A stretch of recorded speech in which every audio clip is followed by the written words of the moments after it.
Gus katanya sebagai pecinta ilmu mestinya tidak memihak satu dengan yang lainnya dan tidak memojokkan.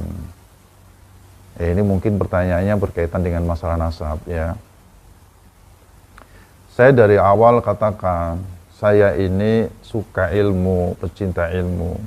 Karena saya ini bodoh, jadi pengen jadi orang pinter. Bisa difahami ya?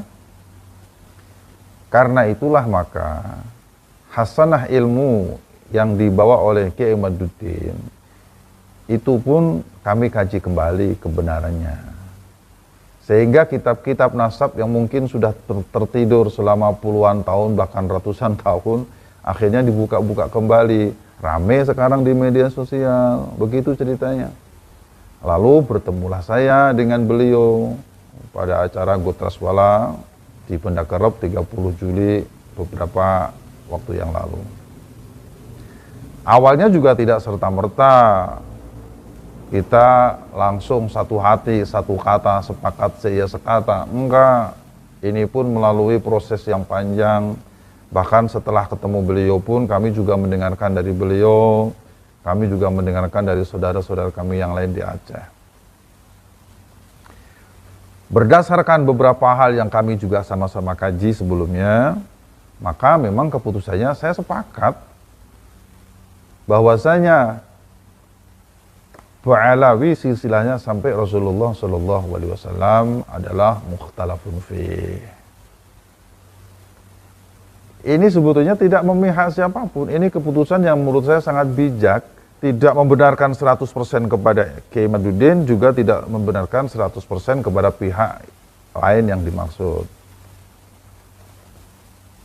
Kemudian yang berkaitan dengan memojokkan, saya tidak memojokkan siapapun. Video yang kemarin diunggah oleh beberapa kawan-kawan kita yang berkaitan dengan kitab Al-Qur'an, itu saya sampaikan apa adanya.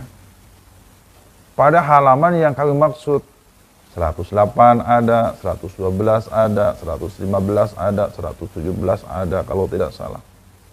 Tidak kurang, tidak lebih. Kalau kurang saya malah dusta, kalau lebih juga nanti jadi manipulasi. Tidak, apa adanya kami sampaikan. Adapun rasa kasihan yang kami maksudkan kepada Bani Alawi sampai hari ini adalah ketika saya melihat video yang dikasihkan oleh sekretaris saya tentang seseorang dari Bani Alawi, Fulan bin Fulan, yang membuat video yang isinya memang salah satunya adalah skenario yang dia bikin. Kalau mau orang-orang Indonesia memulangkan saya, mengusir saya. Nah itu menurut saya ini sesuatu yang memang gak wajar. Kenapa itu dibikin? Sehingga saya melihat dari segi psikologi, kayaknya ini ada yang gak pas. Ya kalau tidak boleh dibilang stres, ada sesuatu saja yang kurang pas. Sehingga video yang harusnya tidak ada menjadi ada. Tidak harus ada.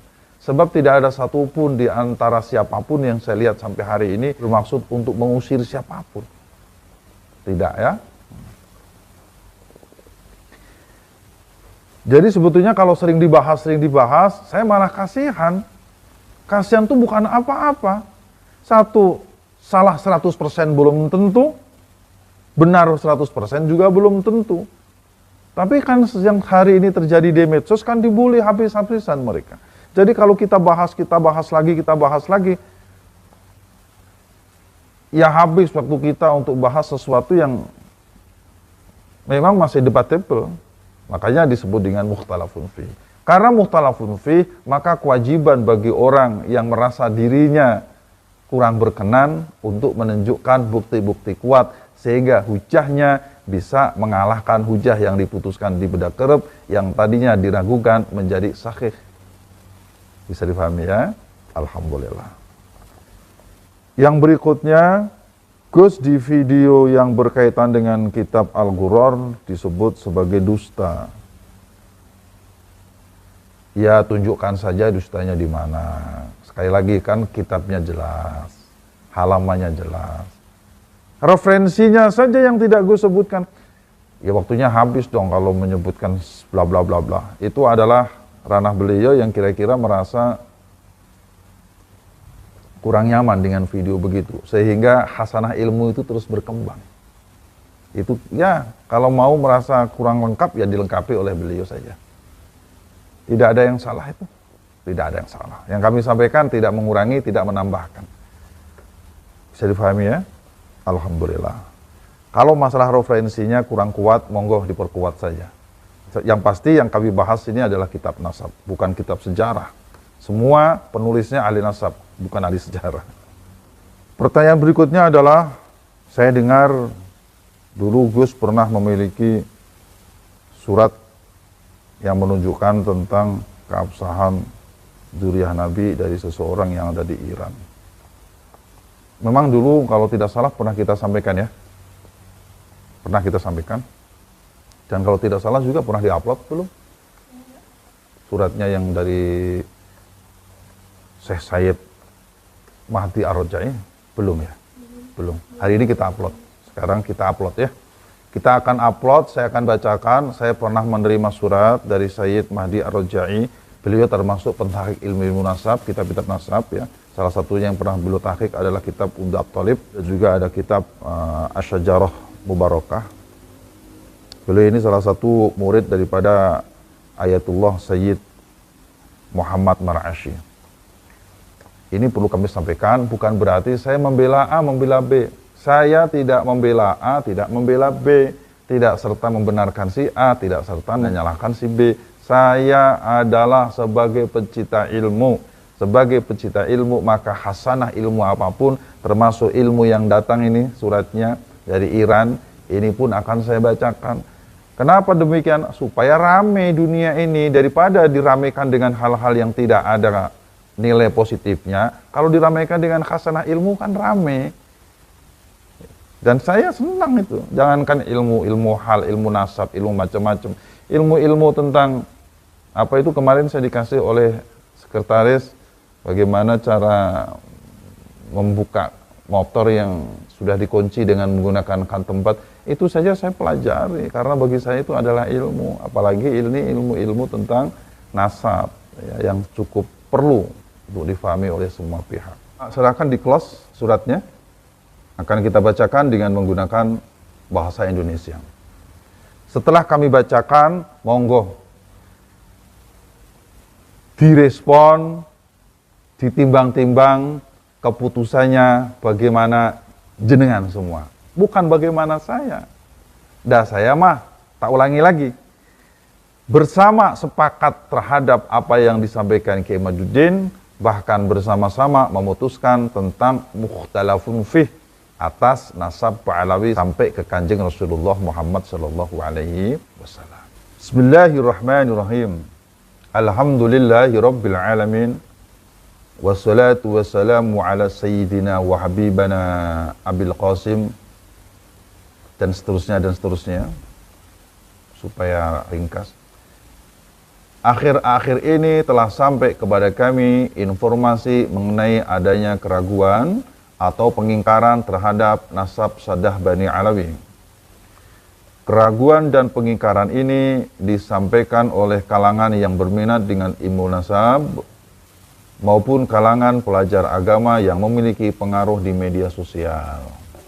Alasan keraguan dan pengingkaran tersebut karena tidak tertulisnya anak-anak Ahmad bin Isa yang bernama Abdullah dan Ubaidillah dalam beberapa kitab nasab sejamannya dan beberapa abad setelahnya hingga abad ke-8 Hijriah.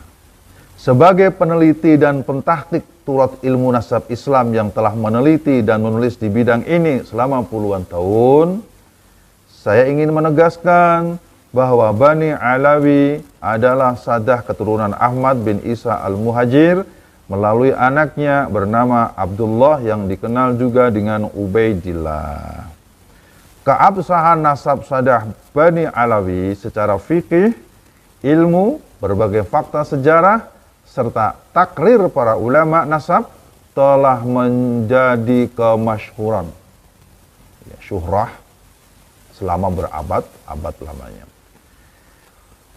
Masalah tidak tertulisnya salah satu anak Ahmad bin Isa yang bernama Abdullah atau Ubaidillah tidak menafikan keberadaannya, dan hal seperti ini adalah satu hal yang lazim ditemui di beberapa kitab nasab yang ditulis di masa-masa awal penyusunan kitab-kitab nasab, terutama sejumlah faktor yang menyebabkan tidak tertulisnya nama seseorang dalam kitab nasab. Di antaranya adalah situasi sosial politik saat itu, atau tidak sampainya informasi nama kepada penulis, yang dimaksud penulis nasab tentunya ya, di zaman tersebut karena jarak yang jauh atau daerah di mana mereka berhijrah. Dalam kasus Abdullah Ubaidillah yang dimaksud, jelas terlihat bahwa hijrahnya ke wilayah yang berbeda dengan wilayah para penulis nasab awal yang umumnya berada di Irak maupun Iran menyebabkan nama beliau tidak sampai ke para penulis nasab tersebut.